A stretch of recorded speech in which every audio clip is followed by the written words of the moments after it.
All right, hey everybody, it's EJ on the show floor at Siggraph at the Maxon booth. I am here with FUI god, Jayse Hansen. If anyone's, our crowd's mainly like Cinema 4D, but you do a lot of Cinema 4D stuff. So why don't you introduce yourself to the audience, the two people that may not know you. Hey guys, I'm Jayse Hansen. I do kind of like an interesting niche of a niche in the VFX industry for feature films, which is creating holograms or advanced computer displays for anything from like Iron Man, Hunger Games to the Star Wars series. So, and I use a lot of Cinema 4D, After Effects, and Illustrator to get the job done.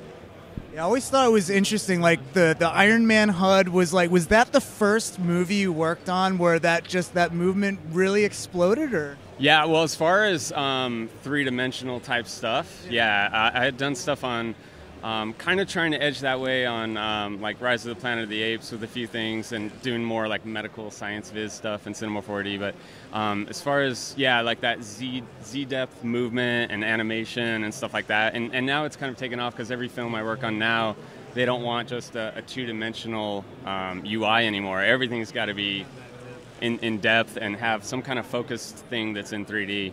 So how did you ever land into the land of FUI and GUI, and like what led you down that path? As a kid, I would draw kind of the UIs in films. I would like pause the movie and draw them for some reason, and the graphics too. But I didn't know it was actually a job until I met Mark Colleran, who does like amazing computer UIs for everything from like Mission Impossible and those films, The Island. And when I saw his reel, that's when I was like, hold on a second, that's a job? And then I was like, there's no way I could ever do something like that. So I started practicing, doing my own little thing, and I sent it to him, and he thought it wasn't terrible. So he started referring me out to a few people, and that's how I got started. So I just really wanted it.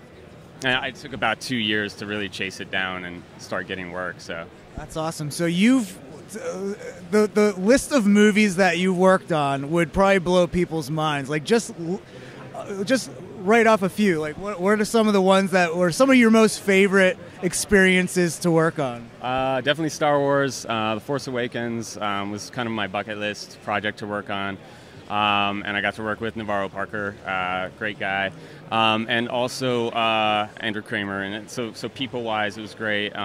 And Big Hero 6, I got to work with Disney on their UIs and holograms, and it was an animated film that was so cool. I loved the film itself, and the working experience was just great. They're like little kids. And then, the Iron Mans and Avengers are like, just geek me out. And Spider-Man, I just did, so it was Tony Stark tech in a Spider-Man suit, which I never foresaw that ever becoming a reality, but I was so excited to be able to define that kind of language, Spidey language, and so, yeah. I haven't seen it yet, but yeah. It was totally fun, and they make fun of how crazy technological everything is, so it's great, yeah. A little wink and a nudge to themselves. Definitely, yep.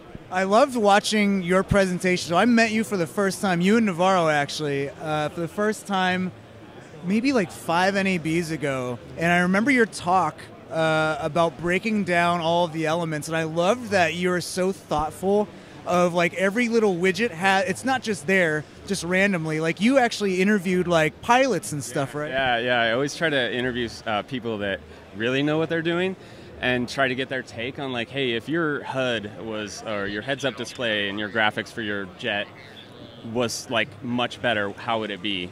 And so every little element has a purpose. I think that's just so cool that, because when you see it on the screen, it's just like really cool visuals, but you're like, no, you're taking the time to like, this is this little thing, and this would actually work in real life, which begs the question, like, do you, because VR and augmented reality is such like a new area, do you foresee yourself ever like working with Google or something like that to like, hey, you've done this and you've talked to pilots and you've talked to people like industry professionals? Like I could see surgeons needing like little widgets and stuff because their hands are in someone's brain, Yeah, exactly. Actually, yeah. So I've done all of those kind of things, and I'm still doing them. So like the HUD stuff has now landed real world HUDs for fighter pilots and like next generation stuff. And how could we do that if it was going to be volumetric and holographic? Like It's crazy, and it's all the way we're visualizing it is all through VR and AR. So also done work with Meta, who does this really immersive AR experience. And so yeah, it's on. Like all this stuff is becoming real finally. So it's exciting to this is the stuff I've been doing for so long, like fake, and now how do we actually make it real? It's a good challenge. Yeah.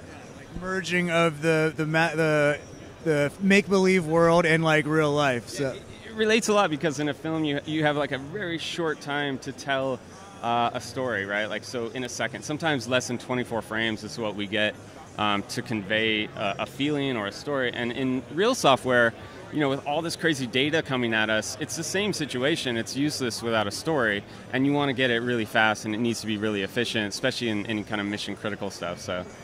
Now, would you say that like Iron Man, you're talking about like letting a certain style or system breathe? Like I feel like Iron Man, every new iteration, every new suit, like you added onto it, and it's like that look is so iconic. Like was that a lot of fun to like really explore in depth? Oh yeah, like any kind of thing with like a visual history to it that you get and you get to explore it and build it up. Sometimes it's really challenging because you've got to keep certain elements or keep certain flavors. You want to branch out and do crazy, and so that's the challenge. But then, making it your own is also like really fun as well. So I love anything that's kind of like going outside the box of what your normal stuff is, and definitely Iron Man is like set the bar pretty high for going outside the box. So.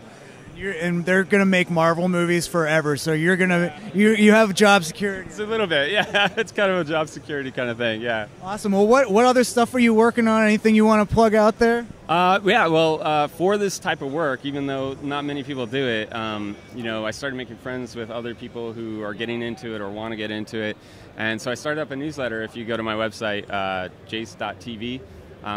Just fill in and join the newsletter, and I've got a little group on Discord that you can get invited to. So small, really small, but it's kind of cool. Like the people that are into this kind of thing, like you. I used your tutorials on Hunger Games for the like lines, the topo lines, for some of the holograms in there. So. I told my wife that, and she's a big Hunger Games fan. It's like, yeah, I know the guy that did that, and he used my tutorial. He's like, what? And it's like, what? It's like little mountains, and it's like, okay. It's a geeky thing. It's a geeky work, but. Well, it's been an absolute pleasure. Thank you so much for coming out and getting interviewed. Thanks for all you do. Thanks for all your tutorials and everything. They're always great. So. Thanks so much. Well, one of the best guys in the industry. Really appreciate him out here. But stay tuned to this YouTube channel. We're going to have a lot more interviews being posted over the course of Siggraph. We'll see you in the next one. Bye, everybody.